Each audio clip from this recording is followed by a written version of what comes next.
Eating is this is Steely Kelly, and yeah, this is a story collection of the next Transformers MUSH episode. This is the first making of the next one. We have 4 collections that wrap up the rest of the season. Well, so we're halfway through. This will make it halfway through.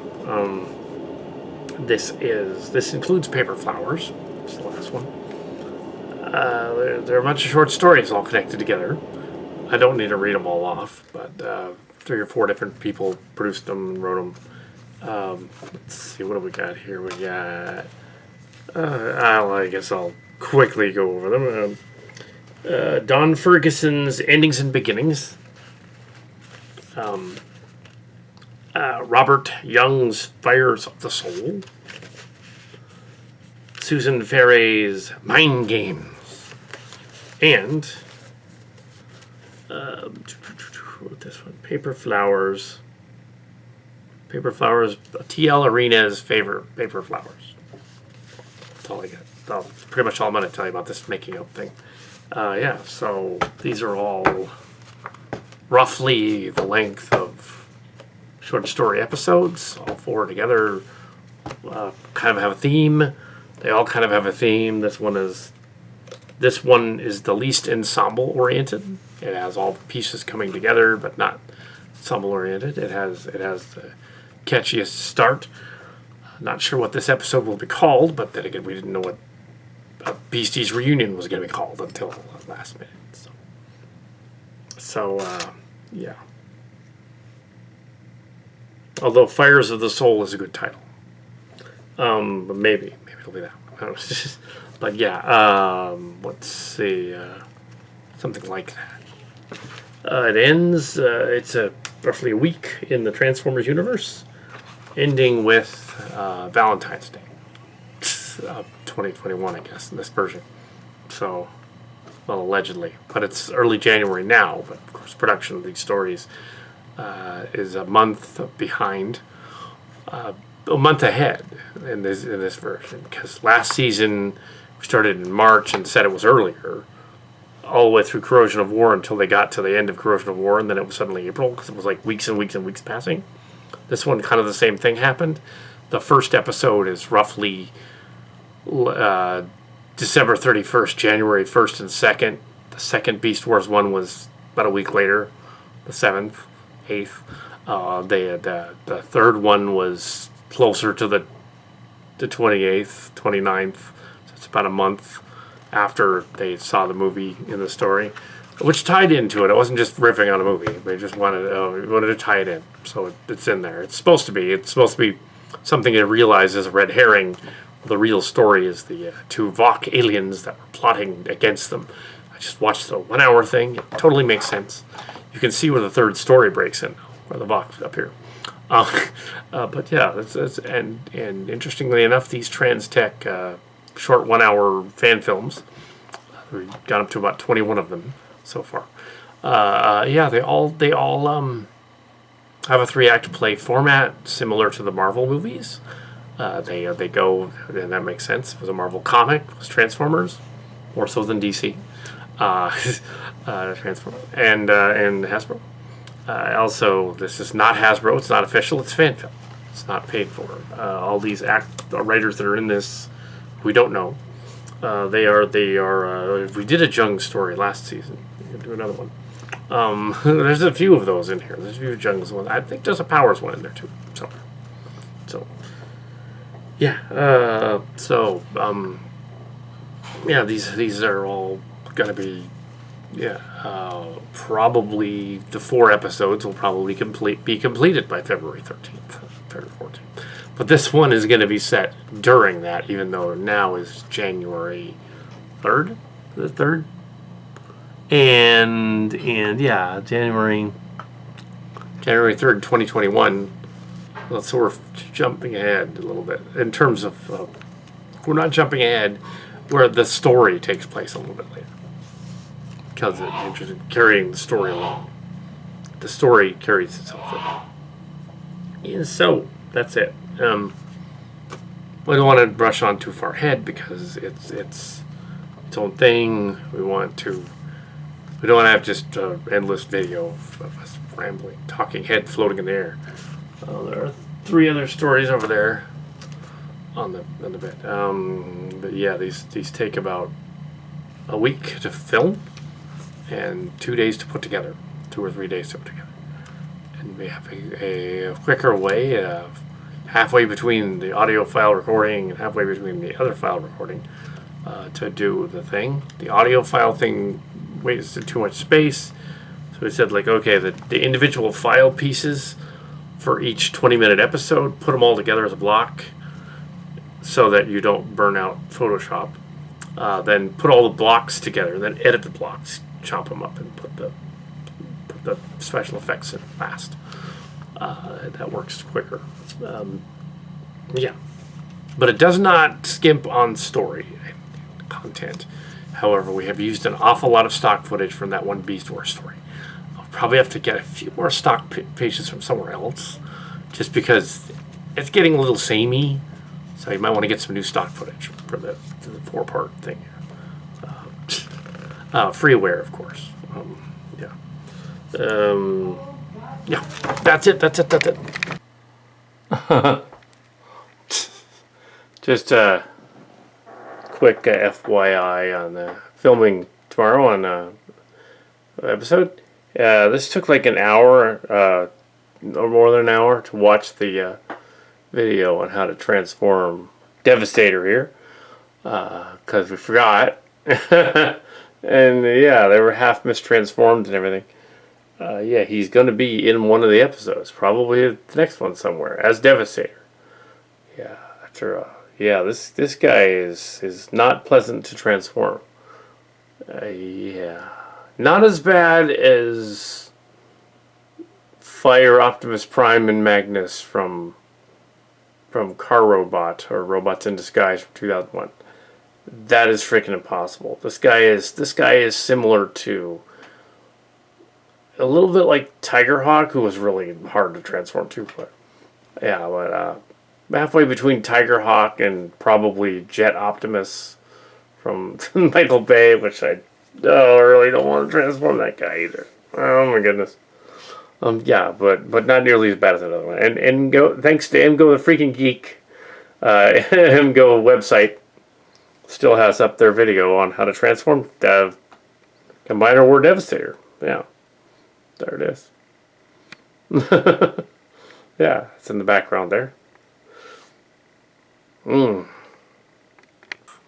3rd or the 4th. Hold on. Yeah, it's just a couple of days after rendering the movie. I think yesterday is when we finished it and watched it. Yeah, so they are starting on production on the part 1 of 4 of the short story collections, and this is the arrival, the return of Primal Prime and the others, which sort of bookend the thing, like we do with the Beast Wars thing. Yeah, and they got to meet the Vector Prime and Alpha Trion Headmaster in the Dead Universe. Earthrise. We wanted to make sure not to copy the Netflix one, so we saw it first, and then we're like, oh, okay, so ours is going to be different anyways. We're good. Yeah. Some of these short stories are going to go back to, the whole thing that made it interesting was that a lot of the stories would center on, and yeah, the Beast Wars did it too, to an extent. The minor characters, not necessarily the main ones. The main ones are there, like Prime and Megatron and whatever, and they were prominent with Prime and Megatron in the last Beast Wars one, but only to carry the story along because they're Cybertron. And now this story mainly takes place on Cybertron as well. I think they go to one other planet briefly in one of the short stories. But yeah, there's this one includes Paper Flowers and Endings and Beginnings and some others. Some Magnus episodes, Skyfire, and RC episodes. But it's not the same RC that we've been used to. It's another RC from another timeline. So she shows up. Yeah, we're gonna do a little of that. She shows up with a band of Transformers shortly on, similar to the GoBots. So we reference the GoBots, Tonka Kenner GoBots. See, what happened is, years ago in the 90s, Tonka went under. They were the rival company that made the GoBots, and the Hasbro bought up Kenner and GoBots. So I don't know what that was on the screen. I hope that was recorded. But anyway, the GoBots. We're talking about the GoBots and how the RCs and the GoBots are going to show up. Hoping that was recorded. And they're going to show up as a different group of characters, and we're going to see Penumbra. One of the other fanfic characters favorites. There's Bug Bite and there's that, and Penumbra. Bug Bite was a GoBot and a Transformer. Also a BotCon exclusive, very similar to Night Racer, very similar mold too, very similar. But Penumbra was sort of the yellow Bug Bite repaint from. So it's kind of related to Bug Bite Bumblebee / Bumblebee from Generations. And Penumbra was either or. Sometimes it was done as Knockdown from.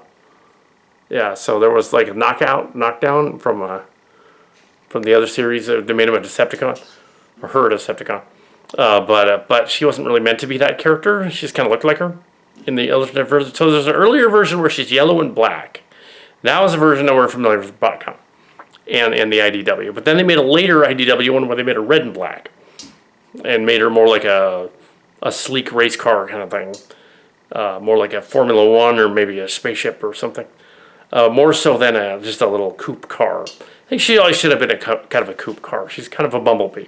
So, also there's going to be exosuit stuff involved as well. We're not actually going to show any humans again. But we're going to show Transformers with humans inside the exosuits. Figuring out the thing that's going on, the binary plague thing. Also, Devastator shows up there in the background. Yes, Devastator is in this one. He is a Titan in this one. They would just keep him a Titan because he's Devastator.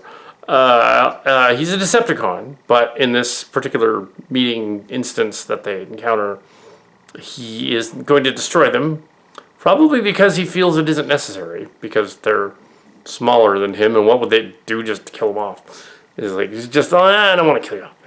See, he's not completely psychotic. He's like, okay, well, I don't have orders to do that, so I'm not going to. Devastator was always kind of, I mean, in Transformers the movie, they made him just a brute, but really, in the show, he was more planning things and plotting, and because he's 6 robots, and he's kind of a construction vehicle thing. This is more like the Marvel Comics, where they messed with him. But yeah, so there's a lot of that in there. The IDW and Dreamwave and stuff in there. That's kind of funny, we're doing all that. A little bit of that, just because they thought of what we thought of. They thought of what the other people thought of in BotCon. They thought of the 2005 TF stuff too. Yeah, the same people over the years coming back, doing other things. This first story will be Brad Ferguson's Endings and Beginnings. So we'll see. I don't know when. We're going to see what happens tomorrow. First day of filming on the middle episode of the season.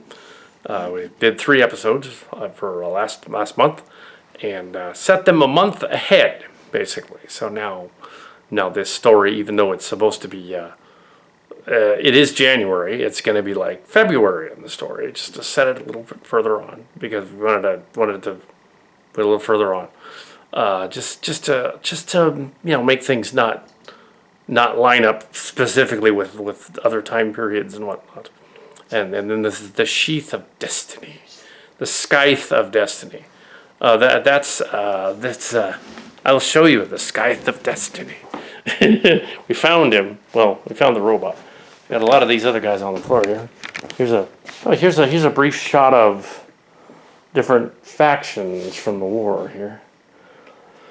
That's an awful lot of Transformers down there. We can't put them all in all 4 stories. That's not what's going on. I was sorting them to make sure that we have those guys. And here we have this very cheap human robot guy from, I believe, the last night. He was the Predaking guy. And he's got a little sword. The Scythe of Destiny. Which seems to have fallen off onto the ground and is not there currently. Oh, here he is. What's his name was hiding. Yes, it's a wishing rod. No, just kidding. It's not. But yes. So yeah, well, it's kind of funny that like toys from the last night, and it came out like it went to half price because it's not a very good toy. It's sort of a cheap kiddie toy. It's very clunky and transforms really easily. It's it's almost a junior Transformers thing, but it's done kind of wicked looking. So I thought it would look cool. I bought it around like Black Friday, like back when that movie came out. It was Black Friday, so it was on sale. But it across the street to the church coffee shop and opened it from the back. Oh, I had it in the box, and some of the cast from the church thinking like, "What's that thing?" That was fun. Well, this is a 3-headed dragon Predacon guy that put in the Transformer movie. They're like, "Oh, okay." Anyway, so yeah, but yeah, that was years ago, and we just got around to gonna put it in a movie. It's just been years, but yeah, he's part of the thing. Yeah, the Dead Zone and whatever. Yeah, the Scythe of Destiny.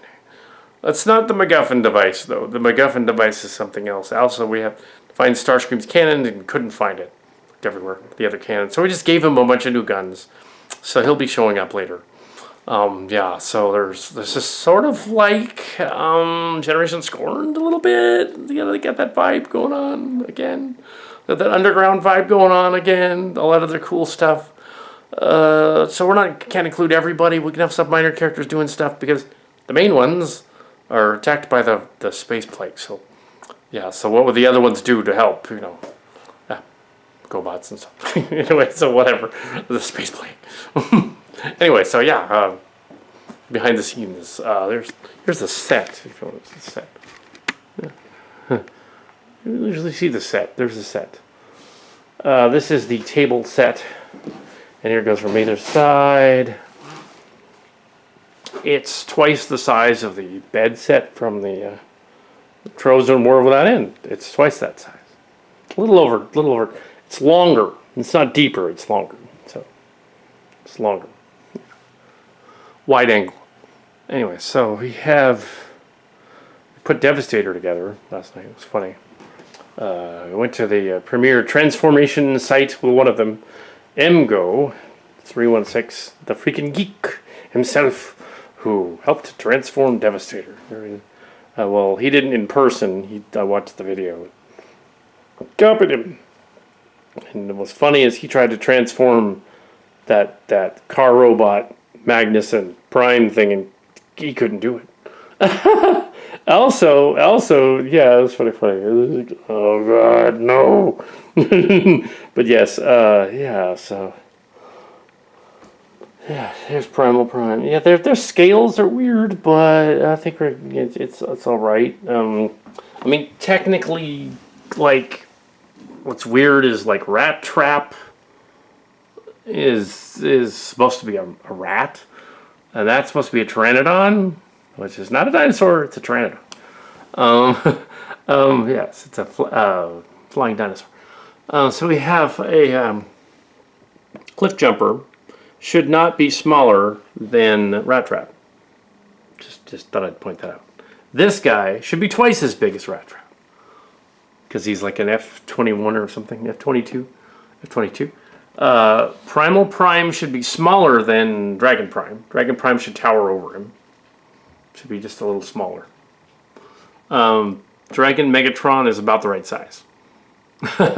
Devastator should tower over all of them and be like way the heck taller, like huge, like way taller than all of them. As Devastator, but I've got him I've got him doing a camera trick here, and they've got him over there, so you can't tell exactly how far that is away with the black. Yeah, so here we have Magnus, Generations Magnus. Although the Generations Senecons are the right scale to the Michael Bay cars, which is interesting. So Michael Bay did the cars in scale, right? Just not the other stuff. Draconus Prime. Clang! And that's supposed to be Magnus from Prime, but should be as tall as Draconus, but he isn't. He should be taller. He should be way taller. Yeah, so it's like what? Like, no, he should be taller than that. Or we don't really know how tall dragons are. They're fantasy creatures. But here we have, this Air Razor. She's sort of an eagle, kind of, a hawk. Eagle, a hawk, I guess. Raptorial bird, Anyway, I just thought I would film some of these guys and show a little behind the scenes. And also, this kitty. Hello, Kadabra. Kadabra. So, yeah, there are some minor changes in the script. It calls for time travel to happen, and then to use a time travel device to go back and forth and everything, and do their things with the MacGuffin. In this version, it's not time travel. We see that with Primal Prime and the others in that other scene. So there was time travel there to return to 2021.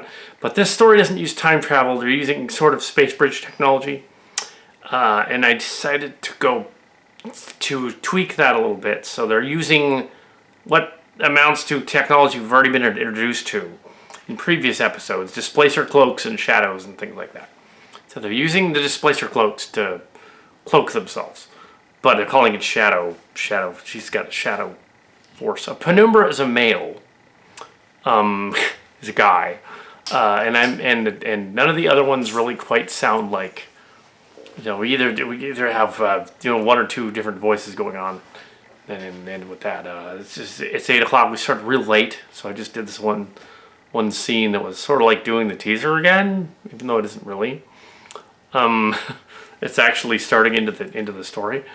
Originally it was Fort Max with RC, and Springer was already dead. And we're like, I was like, no, that's not. So there's already been some changes. It's Ultra Magnus from Primal, and some of the remaining GoBots who have survived. As you know from the lore of the GoBots and Transformers, they were two rival factions of toy lines competing in the 1980s. Transformers was based on Diaclone, and Robo was and Robot Formers and Robot Masters was GoBots. So they had this weird sort of Diaclone and Robots, and Takara and Bandai were like, and Tonka over here, and we're going for the story. Hasbro took Transformers, Tonka took GoBots. GoBots were the lesser of the two. They were cheaper, smaller usually. Bug-Bite, and a number of them are there represented. Here we have Bug-Bite represented by Bumblebee movie Bumblebee. It's Bug-Bite in this one. And it's a girl in this one. It's not a boy. It's a girl. Also we have slightly larger Bumblebee being representing Penumbra, who is the Penumbra is the Shadow Robot. Not like the Shadow Children, but the Shadow Robot. They kind of are, though, in a way. That would be from Robotech. So the GoBots, and we're, for the longest time, they were rivals. But then Tonka went under in the 90s, so late 80s, early 90s. So when Tonka went under, Hasbro, which had already bought up Kenner, decided to buy up, or did a deal with Kenner, decided to buy up Tonka and the GoBots line. Which is why in Generation 2, 92 to 95, there were GoBots among them, including characters like Windbreaker. and others. Yeah, and GoBots. There were Leader 1, and there was a Jetfire Leader 1, and all that. Cycle. A lot of those little cycle bots are basically like the laser rods were GoBots. So there were a few GoBots thrown in there because they could do that. It's kind of funny to do that. So we have 2 of the remaining GoBots. We also have, introducing us to the Siege Thrust and Studio Series Leadfoot, playing Downshift. But we're going to call him Leadfoot because he's Leadfoot. He's Leadfoot.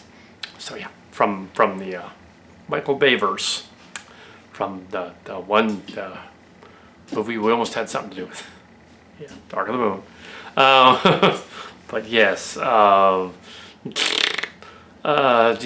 and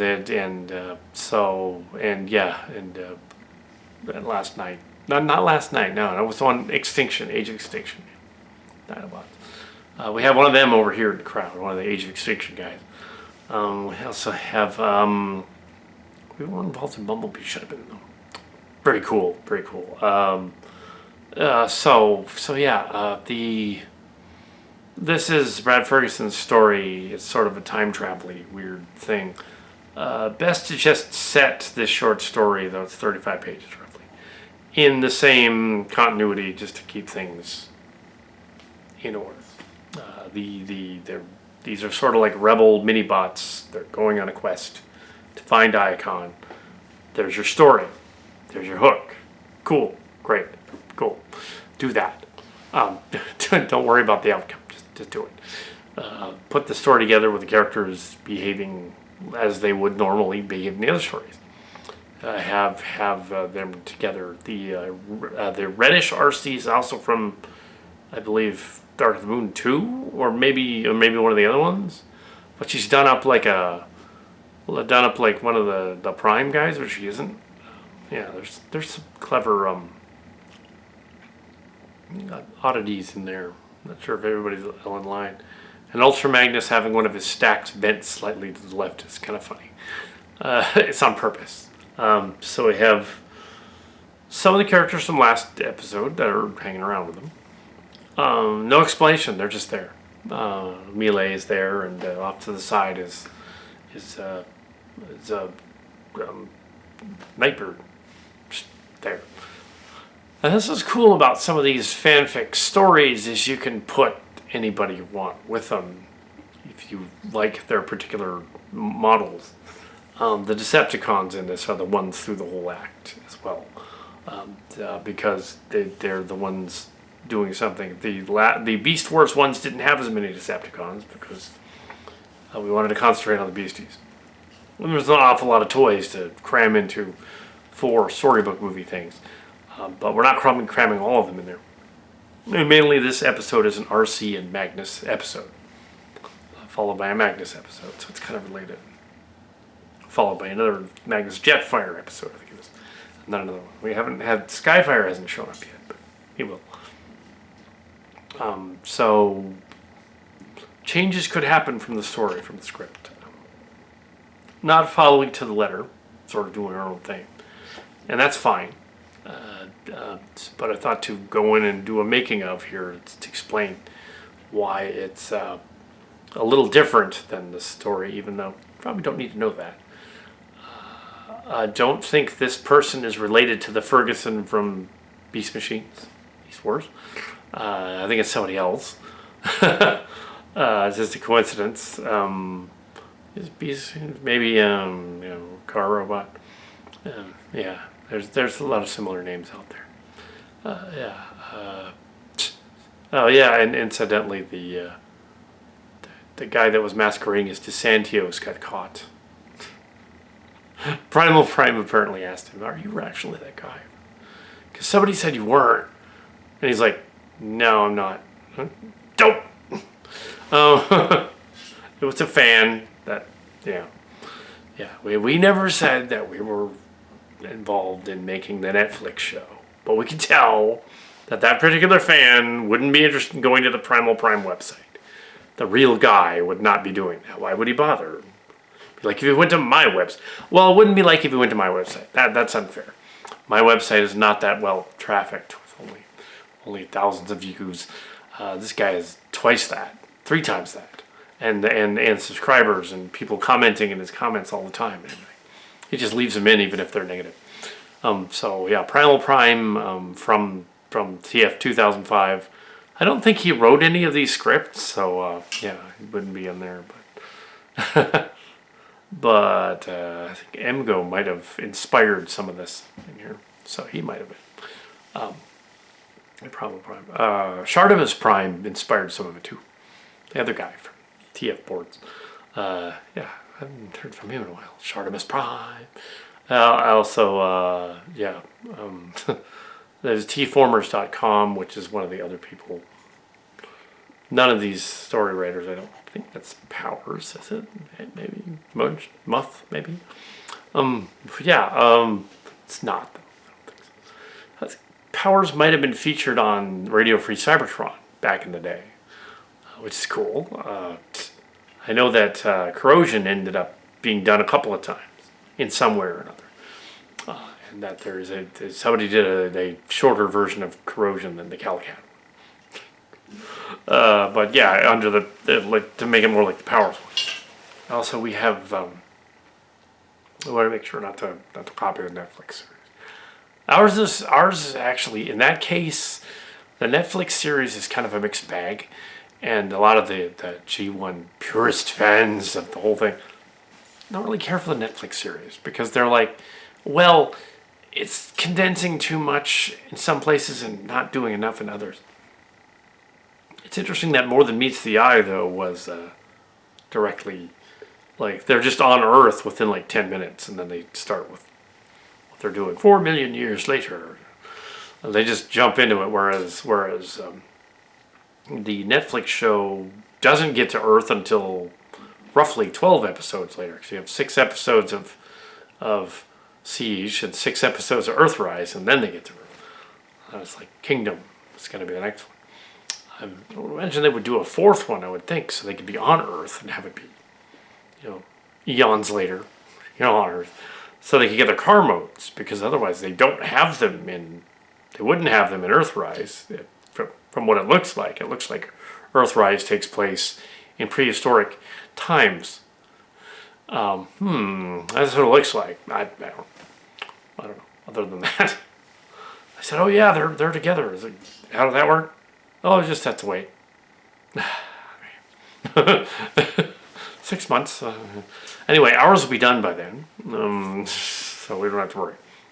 We didn't have to worry anyway. It's a fan fiction film that's not going to be connected. So yeah, I was saying this little purple one here. Let's see, a little one of the RCs. She's not really. She almost looks like a Maya Sterling guy. So from Robotech RC, actually physically almost as tall as the other RC. But that's interesting. I don't think she is in this version either, but it's kind of interesting. Yeah. So. And I don't know for sure if Bug Bite Bumblebee is actually the girl from the 80s story. Although if she is, she'd be 50. So it'd be about right. Yeah. It could be her. Funny if Adamicon and the Katinicons and Jimticon and Angicon and Timinus Prime show up, then we'll know they are making a crossover directly with the special edition Selects Carta that were never released properly. The Punch Masters, the Kick Masters, everybody. Of which apparently Dropkick and the other guy are kind of supposed to be them. Which is weird, because they were Decepticons in the Transformers. Yeah. No, I don't think it's supposed to be them. It's just a coincidence. Look at some of the Seegers. Here's our cast on the table. And yeah, Starscream has all kinds of guns. Starscream has all kinds of guns reminiscent of his role in Reunion of the Cities and Battle of the Alicom way back in the Trans first series, where he got a hold of the weapons box and stole a bunch of guns. put them all over himself. So that's kind of what he's doing. It's because Megatron from Siege, he's Starscream from Siege. So he's the jet version of Starscream from Siege. And Siege and Earthrise. He's Earthrise Starscream, basically. So he's under the impression that Siege Megatron has been deceased in this timeline. So he's like, well, I'm in charge now. He will discover later in this episode, probably a little later, that Megatron isn't dead. He just sort of was knocked out. We didn't kill him. Said he was knocked out. He might be back, and Starscream might be very surprised. He shows up, he's like, what, Starscream? Again? Oh. Because they're slightly smaller scale than the other ones, they're very similar to G1 scale, actually. They're doing a story where it's not all the super tall ones almost immediately is kind of cool, because then we can do that smaller one. But if we get them too small, then they don't film so well. Anyway, that's my rant here. And here's a cat. Is Kadabra? Hey, Kadabra. Kadabra. G1. Yeah, this is Silly Kelly again. There's a few parts where he jumps to a character named Carrie Brown without an E, and another character, and uses some elements of their stories in here. But it's under Don Ferguson, so just so you know. The next segment is another Carrie Brown segment. That's an awful lot of authors to mention in the credits at the end, for having like a minute here and a minute there. I'm not sure how you're going to do that, but I guess there's just going to be a lot of people in the credits. Anyway, so that's I would mention that usually the stuff with Penumbra is Carrie Brown, and the stuff with the Decepticons or Starscream or Megatron or Galvatron in his case, that's Ferguson. So here, we didn't get started until late again, so this is probably it for this evening, but this is the script has a lot of exposition in parts because Don Ferguson in quotes and Carrie Brown in quotes keep going back and forth, including themselves and their friends in the story. Not unlike what we did here, but not unlike that. So that's fine, but they're all like that. So part of what's a little screwy is Dawn and the character Joy, who's the other one. They both get abducted by aliens for some reason, and it doesn't go anywhere. So in this version, I decided to have the aliens come down in the form of these two guys and have them talk to them directly.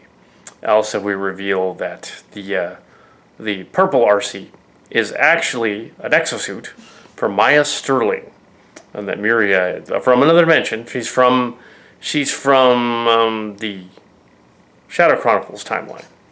She's Maya from the Shadow Chronicles timeline, the youngest daughter of Maximiria from the 2040s. So she's from the future. About 26 years from now.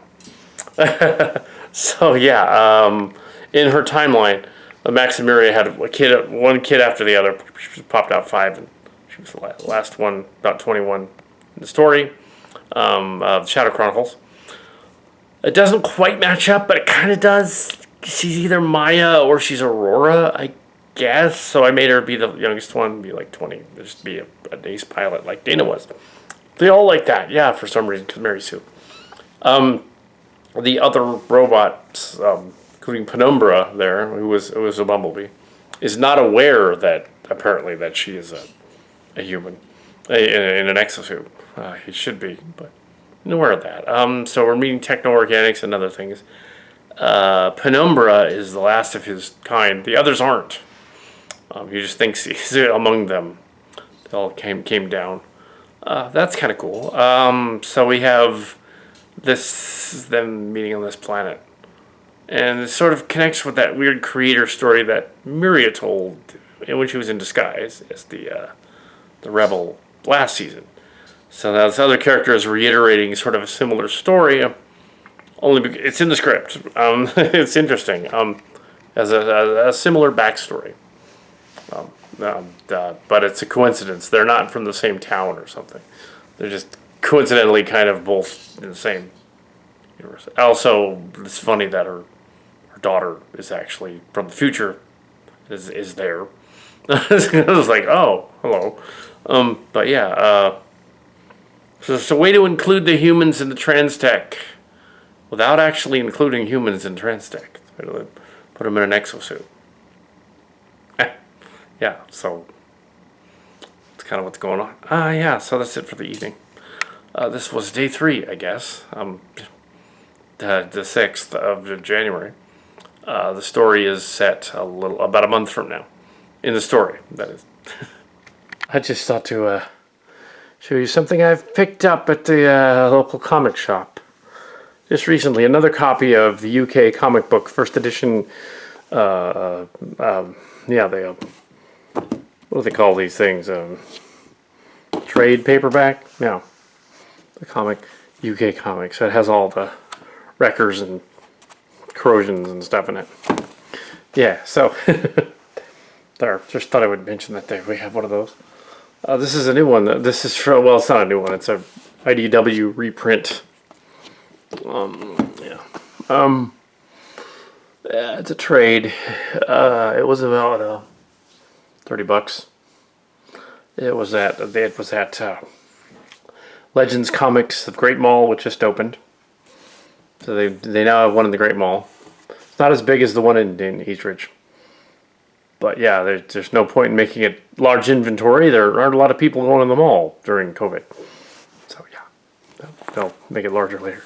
They had a couple other cool stores. But anyways, I just thought I would mention this this thing. Went to the bobblehead stores too, but didn't buy anything there. Although some of them did look cool. Let's see. Yeah. Anyway, let's get on with the movie. Okay, this was the Don Ferguson episode. The other character was just a character in the story. There may be an author that's related to this, but we can't find anything. The name is really common. Don Ferguson gets the credit for the first 35 minutes of the script. We just wrapped those 35 minutes. It took 4 days just to do this story. Not that the story was that hard. It was just we couldn't get the set. Well, we couldn't get to the set to do the thing. We totally could have, but there just other circumstances came up that made it really hard to do, like the first 17 minutes of this. Literally, we did today was the other 17 minutes. Finished it. The 17 minutes. And there should be another 35. This next one is, well, there's 3 more episodes.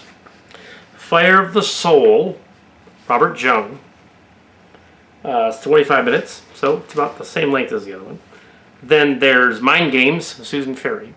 So we got Fires of the Soul, Rob Jung. Mind Games, Susan Ferry, which is about 18. And then we have Paper Flowers, which is T.L. Ahrens, and that one is 820, something like that. 33, allegedly. Yeah. Well, there's a lot of exposition, so it's not really that. So yeah, this whole thing together is probably a movie. But we did just this one part here where we were dealing with the characters. Of course, not all of them are in the ending scene. Until the Prime shows up. Clearly, this is only meant as the first 30-some minutes of the story, and there's another 60 minutes to follow, possibly. Yeah, so it's changed from the story in that the original premise, they were sort of like the only human episode, and the humans merged with the dying headmasters per Alpha Trion, and he made them into Transformers so they could fight Scorponok. And that was a little odd. Well, Fortress Maximus was in it too. Decided, I changed that. More like, why would they just merge into Transformers? Within the logic of the series, the humans can't merge into Transformers, but they can do exosuits and they can do they can do that. Yeah, they could have exo things, but I thought it would be more interesting to have them just be the Transformers doing their thing, and then the Transformers being in their own exosuits and not being headmasters was more interesting, and having them think things out and having the Decepticons show up. It's a very simple episode of this story, being, I think, 4 episodes altogether. That are all stuck together here. Yeah, 4 episodes. So, yeah, that's what I wanted to do. And we introduce Jetfire, who shows up later, Fires of the Soul, with Magnus. Most of Fires of the Soul, at least to start out with, is just Magnus and Jetfire talking. So that'll be interesting. Springer is back. Yeah, so Springer's back. So yeah, this was 95, October 95 for John Ferguson. We did it sort of in order of date and sort of in order of theme. It's mainly an ensemble story, so I thought that this might be fun to do. Basically, the RC and Magnus, Skyfire, triumvirate kind of thing. That it isn't really; it just sort of is. Yeah. And of course, Maya needed to return because she's the character in the Paper Flowers. So, yeah. At least according to the story. But is Maya really Neria's daughter from the other timeline, or is she just a Transformer pretending to be, for whatever reason? She managed to find Optimus Prime in the other timeline and bring them back, which is in the story is somebody else doing it. It's actually Penumbra doing it. But I thought that, well, they kind of made a mistake in the story because they shoot him, and then he can't do anything for the rest of the story. The Decepticons are Scorponok is threatening them, and then they merge into the exosuits, and then they fight Scorponok, and then go back and they try to find him. Now, why isn't he just injured, and then from before, and then she takes off to go get help and comes back. So, yeah, that makes more sense. She's there anyway. And the other two, the little bird one and the bird one and the bumblebee one, the bug bite bumblebee. Well, it's Bumblebee from the Bumblebee movie. Those two are just not in the ending scene. They're around, and they show up again later. But they were not in the script at that point. So, yeah, they weren't in there. I put everybody in the story in the script that was in the story and added a few of my own. And I think it works. Yeah, there was always a showdown between Devastator and Jetfire in the original Trans going back to 1986. I don't think there's going to be here just because we did it in Trans Tech. And that Jetfire is worth more than that Devastator. And we don't really want to have them physically fight each other because the toy could break. I think they're both about roughly the same price. I think that Devastator is the Generations, and that's the Siege Jetfire. And yeah, to have them actually go to blows in scale would be weird. Yeah. So it was funnier to have Devastator just sort of be non-compliant and be like, I don't really want to do anything. It's sort of funny. Yeah, we do have Devastator in this one now. So fans can go like, oh, Devastator is finally in the thing and he's transformed. Thanks to MGo's video on how to transform. We just didn't remember how to do it. We had to go back to the video.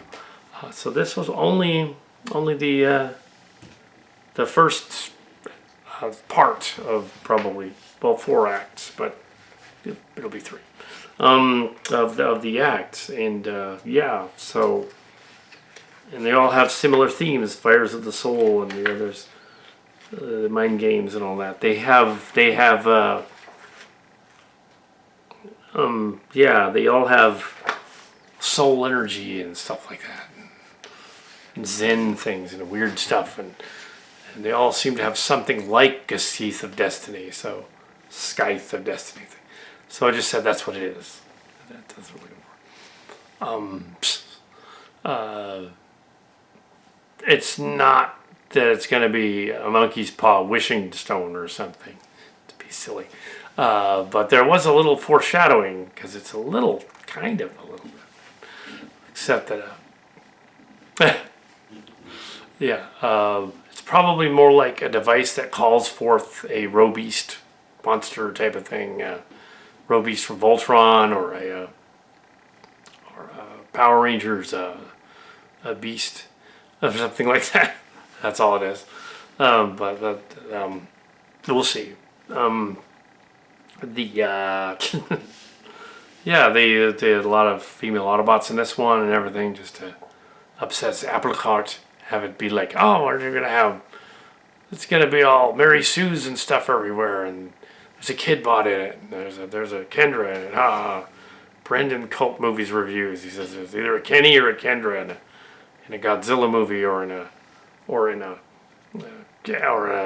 camera movie, or in other kaiju movies. Or there's a Kenny in this other movie. It's really annoying. There's a Kendra, but she's it's Dana. It's young Dana Sterling, who at this point in the story would be about 10 to 12 roughly Earth years, because it's 2021.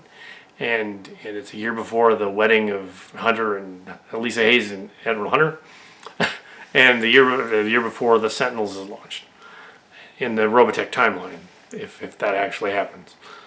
Apparently, if the other Maya's out there, then the other Sterlings, that does happen. Just not in this timeline. Maybe it happens differently. And also, yeah, Dana is this little. This is an RC. It's she would be a kid, but it, because it's a robot, it's not annoying. It's a robot.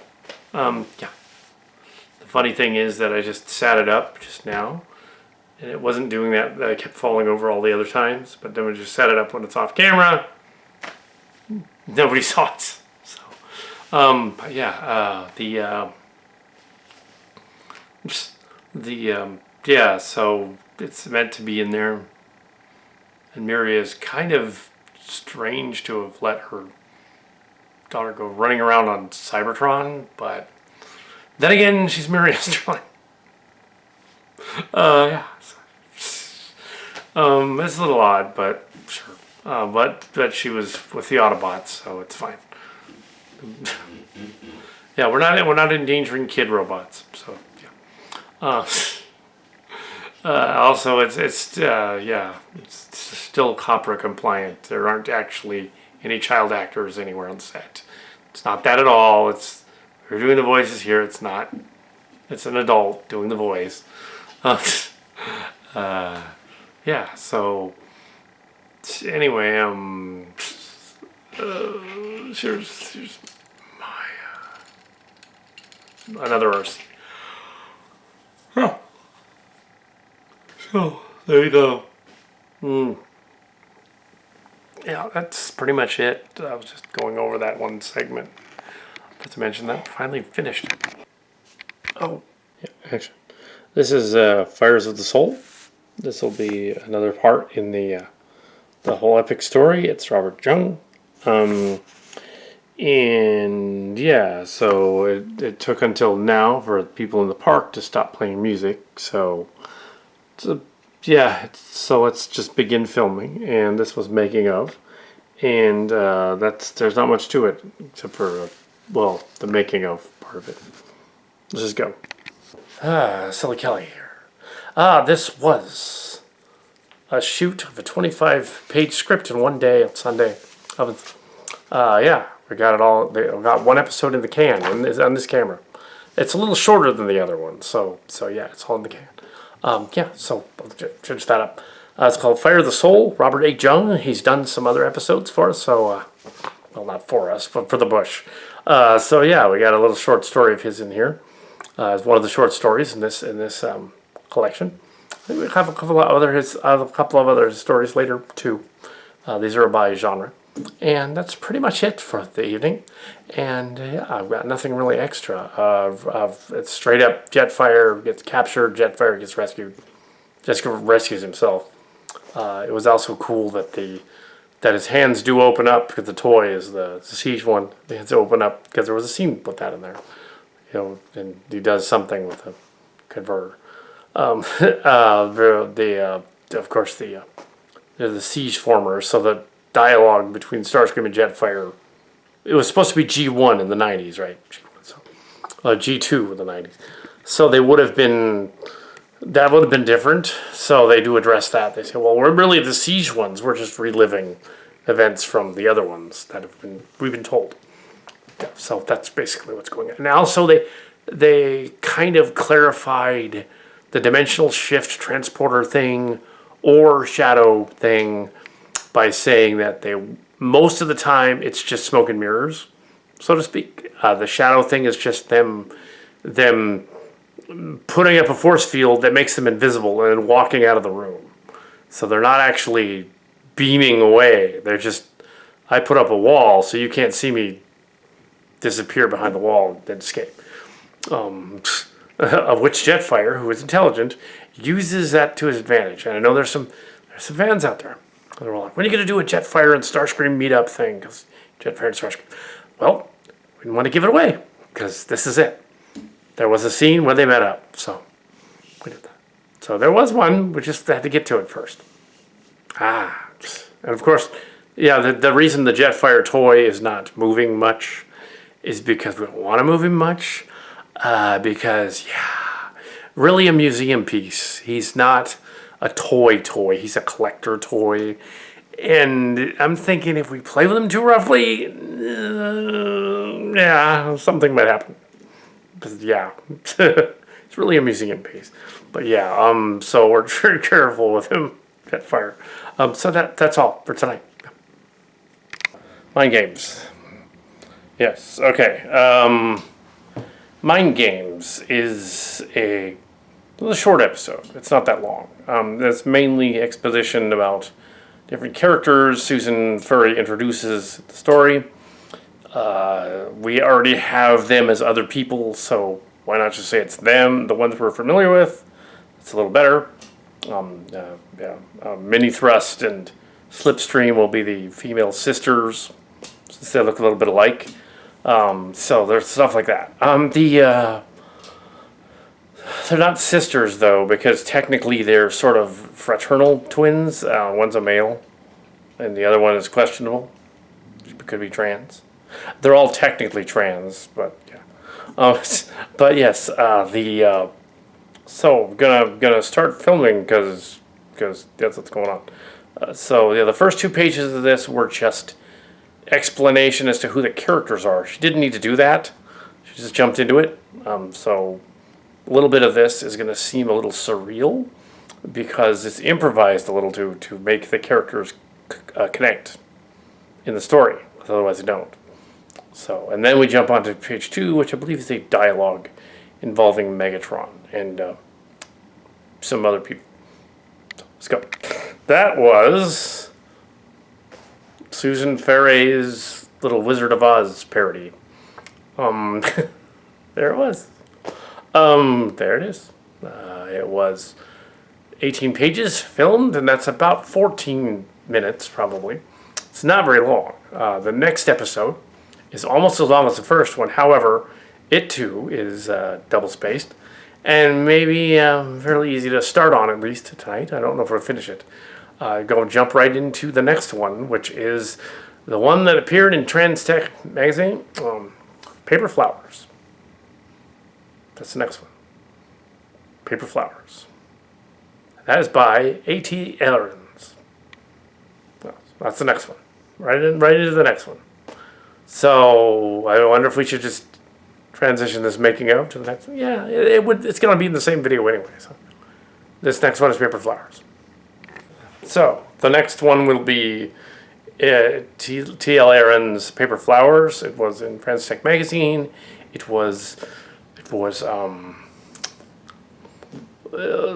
a story about Magnus's secret admirer, and around Valentine's Day.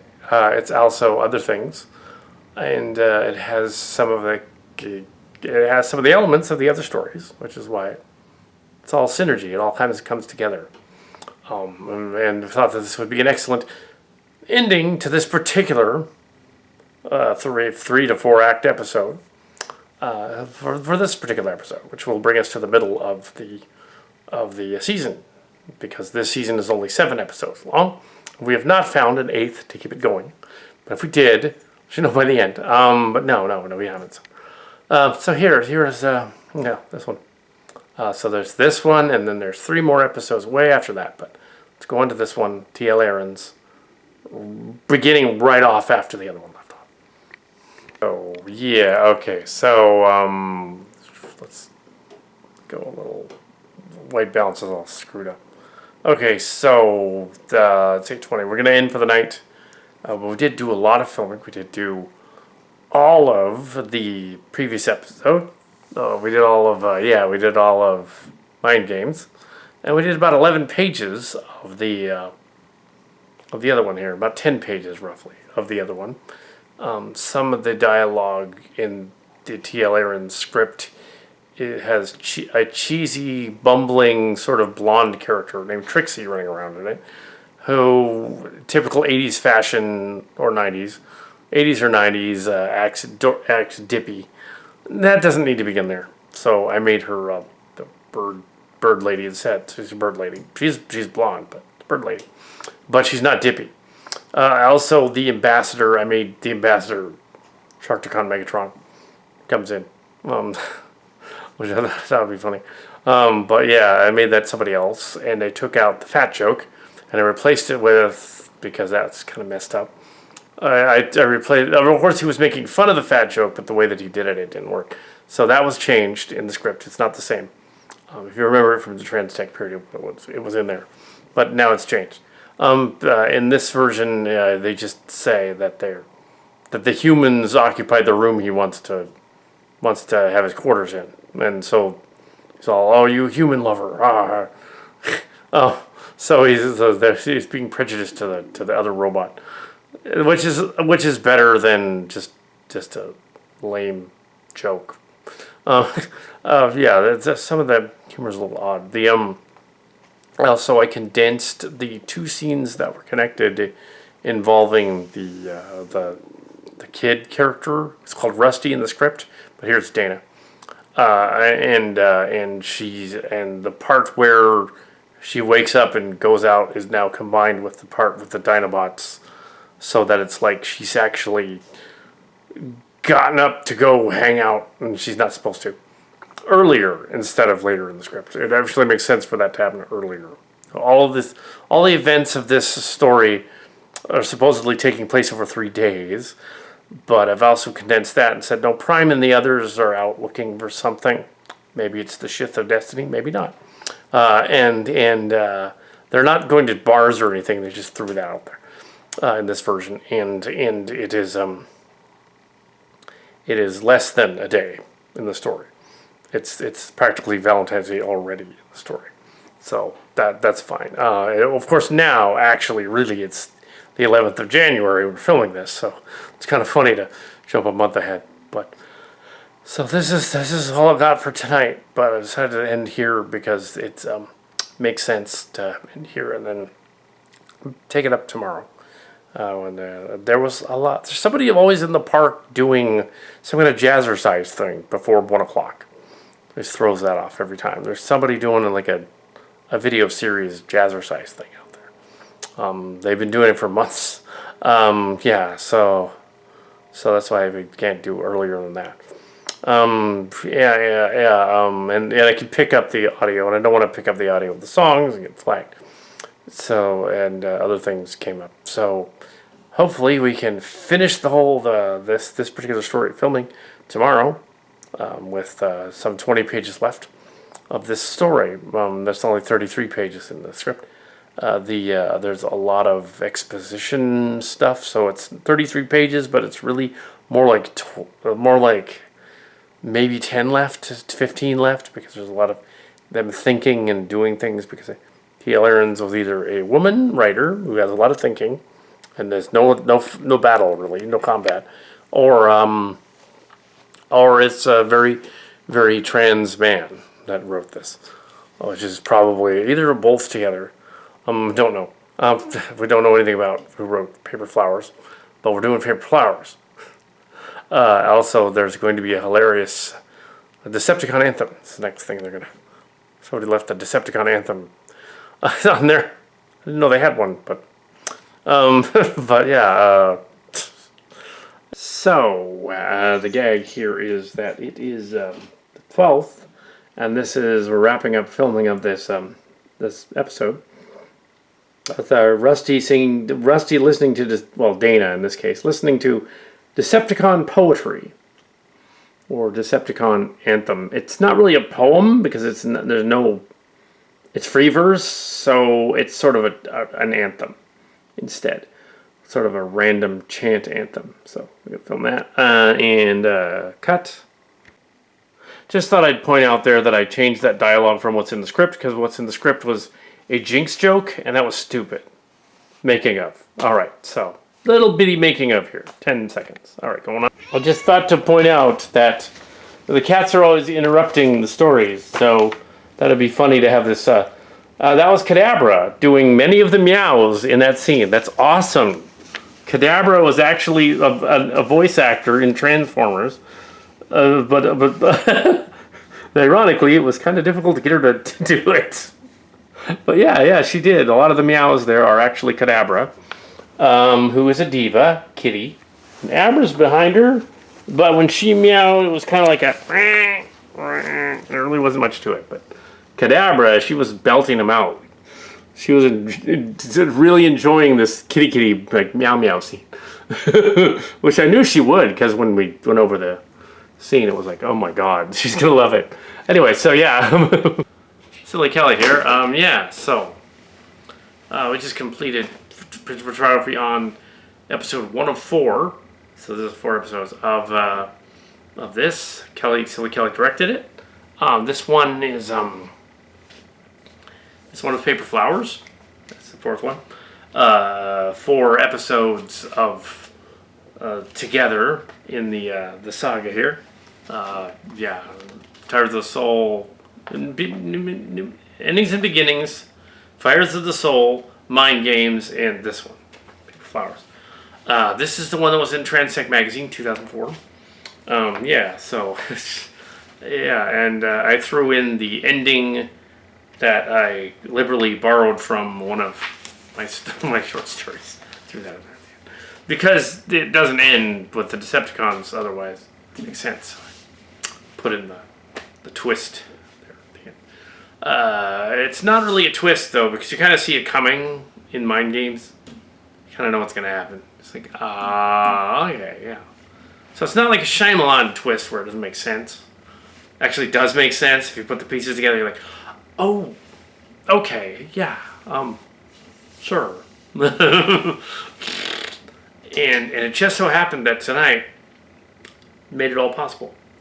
Tonight we got this little purple dude from the new one, Hot Link is her name, from the Netflix series people. I have the Netflix Megatron and Hot Link here, the Netflix Megatron. See, and Hot Link is the other one, is the Jet, who is on film for about. She's in 2 episodes roughly in the first season. And then briefly in the second one, and then she gets killed.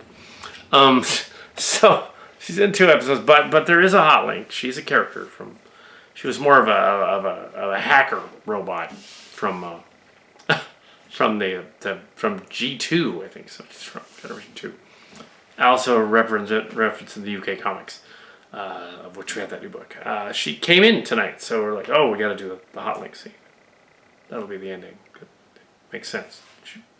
Shows up, and she is the red blade is the red one is a wind blade upgrade. Red Wing is a wind blade upgrade. Well, sort of upgrade, downgrade, sort of seeker jet. I wanted to get the Dirge and Ramjet for Christmas, but they went out of stock immediately, and we couldn't get them. But Hot Link went out of Space 2. Around the same time, and I couldn't afford it. But then we got a little bit of project to the beginning of the month. So it finally came. So I ordered it. Finally came. So Hot Link is here along with Red Wing from before. And I do want to get the Dirge and Ramjet when they come back up because they need to be in there. So I'll complete my secret collection. I don't have all of the Rainmakers, the other Rainmaker versions, Starscream, Skywarp, and Thundercracker. I have the newer ones, the green one, blue one, and Sunstorm ones from Target, and the other two from the. If you want to get the special collection one, let's see, where is she? If you want to get this guy, I believe that Hot Link. If you want to get Hot Link on Amazon, and you can get Hot Link. She's basically a retool of, I believe, this guy. Yeah. No, maybe not. Maybe she's a retool of the blue one. She may be a retool of the blue one. But yeah, she's one of the Tetrajets. So yeah, and although some people on the net complained about something to do with the shoulders and the head, mine doesn't seem to have that problem. So yeah, but yeah, I just got her. So open her up. Anyway, so yeah, so I thought I would mention Hot Link just arrived. So hilarious name too, Hot Link. She should be red for with a name like that. A Thrust came into Target. Thrust is from Target. Now, Target had one today in San Jose. I could have got another one. That was a Target. I understand that Dirge and Ramjet were Walmart exclusive in this period. When I was at Walmart during the holidays a couple of times, they did have He-Man and Skeletor. I did grab those, but that was earlier. But yeah, they didn't have them. Yeah, they don't have them over there. And what's awesome is we had Kadabra here. Kadabra Kitty. Kadabra. And Kadabra got to play the cat. Meowing in the background. Actually got to meow in the story. Because there was a cat scene with a meowing cat. So she's like, okay. Meow, meow. Yeah, she's still meowing. She's a kitty. Yeah, so... Yeah, this was this is a story collection episode. Sort of like the Cillian Collective's story collection episode. Each story comes along with the same theme. You've got, an even beginning to mind game dealing with the Transformer ensembles coming together and doing things. Then you've got Jetfire and Starscream doing their thing in that one. And then you've got Ultra Magnus in the last one. And he's Paper Flowers is about Ultra Magnus because he's been kind of neglected last season. So we gave him part of an episode. So this one, yeah. So I was like, what are we gonna do with this character? What are we gonna do with him? And what T.L. Aarons thought of in the final act there was clever enough that it linked to the Citizen Furry stuff from previously, and we just put it all together, the Rob Jones stuff and the other one. So yeah, it all worked out. Brad Ferguson, first one, and his friend, yeah, in the story. So yeah, they're not the fillets. That was kind of fictional. Anyway, so yeah, based on something. So I have the ending of this being more of a twist kind of thing with. Yeah, I'm sure that you could probably guess that Jetfire is incognito there, not really evil. That he can pretend to be evil. He's sort of a neutral, sort of halfway there. Yeah, but that's funny. He's got the Scythe of Destiny. Plot device. It's a plot device, but it's not really it's a plot device, but it's not really like the crystal that grants wishes in Wonder Woman. Not at all. It doesn't do that. It helps with teleporting back and forth and stuff like that. it messes with you, but it doesn't make you wish things. It doesn't make you control minds and do horrible things to people or anything like that. It does other stuff. It says it's more dangerous than wrath. Wow, more dangerous than wrath. Oh my goodness.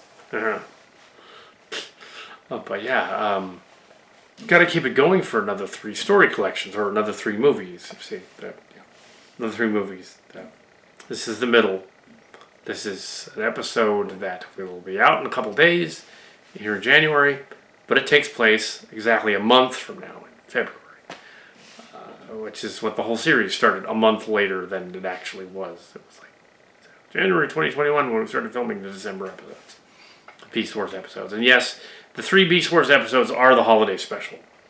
Even though we didn't call it that, it kind of is a holiday special. It has all the trappings of that.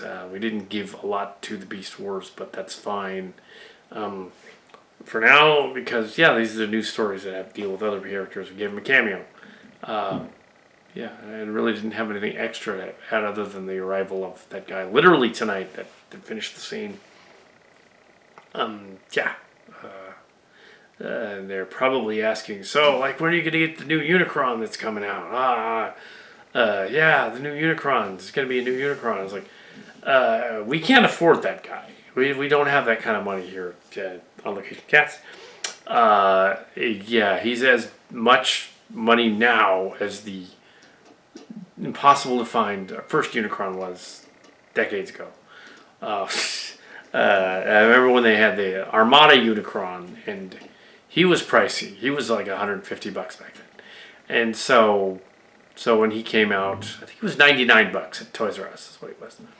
And so there was a pillar of them. They'd set up a pillar of them, like tall, and it's Unicron. We got 2 of them. We got 2. And we said, okay, we're going to buy 2. We're going to buy one out of the box, one in the box. We're going to spend $200 by it. Boom, here he is. Both of them, 2 of them. 2002. That was crazy. And that other one's still in the box. Yeah. So, yeah. But the one we took out is not. There's a number of other interesting purchases, but no, $800, $829.99 for Unicron. That's almost 3 feet tall. Is insane. Yeah, but if somebody wants to donate one, I guess. even the Fans Project, similar to the Fans Project. I don't think it's Fans Project. Somebody similar. I also did one for about $600, but still, that's a lot. So sort of like back in the day when we built our own cardboard versions of characters we wanted, including ourselves as cardboard. And there was I was mentioning it earlier on the KATS thing that some of them were built out of one of them was built out of a laundry soap box, so his armor kept falling off because it was slippery. Cut up a laundry soap box and made a robot out of it. High tech and Ratatech were made out of soap boxes. They didn't work too well, and partly cereal boxes. With nail joints. Then we could have actual Carta, but Transformers and all the knockoff KO Transformers are out there. We could build them, but why bother building them when we can just buy them? Somebody has made something like that out there. And it is awesome that Hotlink is here. Yes. And she's basically Red Wing is a version of Windblade, and Hotlink here is a version of Night Racer as a jet, like an early version of Night Racer. So they've done it several times now. Also, Night Racer is a version of Bumblebee or Bug Bite, or if you want to look that up. So. Bumblebee, Bug Bite, and whatever. And Stealth Bumblebee from Michael Bay is Night Racer. That's what that should be called. They just called it Stealth Bumblebee. That's Night Racer. So they have made a Night Racer. The Michael Bay ones did. That's the one you see in the stories. That's Night Racer. Also, in Transformers Prime, Night Racer was the blue Bumblebee with the stripes. There's a blue one instead of. not really technically, it was supposed to be Stealth Bumblebee there too, but no, it's also Night Racer sort of pops up as an Autobot in Car Robot, Robots in Disguise, the 2000 version. Yeah. But I have pre-ordered Kingdom Ultra Magnus. I have pre-ordered Kingdom Ultra Magnus. And I was at the Target a couple of weeks ago. About a week ago. And they had Kingdom Optimus Prime with trailer. It was a slightly better retool of the Siege Optimus, Earthrise Optimus Prime. So I basically bought him. Said, yeah, well, it's Optimus Prime. He could put his gun in his hand, of course, too. Like that. Gun in his hand. Optimus Prime. I think that's a little off about that Netflix show, though. Is they do not make this guy sound anything like Peter Cullen. They just don't. He doesn't sound anything like him. But when Peter Cullen was commenting on War for Cybertron and the guy imitating it, he wasn't. The internet guy got it wrong. He wasn't talking about Siege. That video was made before Siege. It was like 2018 or something. He's commenting on it, saying, "Oh, I'm not. Yeah, they didn't get me to be in War for Cybertron." He meant the video game, War for Cybertron. He didn't have anything to do with this either, but he meant the video game. It was before this was even a thing. Here is War for Cybertron. Oh yeah. Anyway, so